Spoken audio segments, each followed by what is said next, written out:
Zuhair from the Emirates. Assalamu alaikum wa rahmatullahi wa barakatuh, Sheikh. Alaykum assalam wa rahmatullahi wa barakatuh. How are you, Sheikh? Alhamdulillah, I'm fine.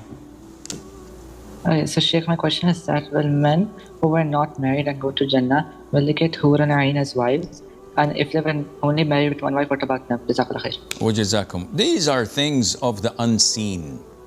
And people, when they involve themselves in thinking about such things, shaitan messes up their heads big time. And sometimes it makes them doubt the rulings of Islam, which means that their iman is not complete, if there is any iman to begin with. Why do we say this? Because as if you're judging or doubting Allah's generosity. This is weird.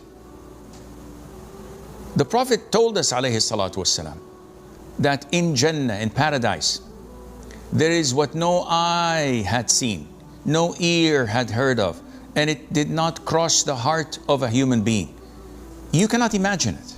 It's beyond imagination, due to the fact that it is the reward of Allah, the most generous, and satisfaction is guaranteed.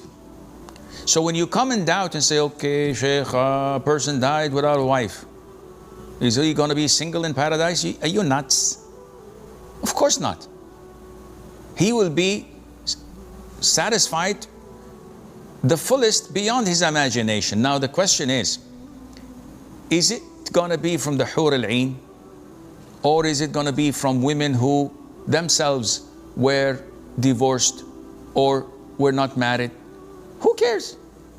Allah guaranteed to satisfy you. So why, as the English say, the devil is in the details? Why do you allow shaitan to mess up with your head? This doesn't make any sense.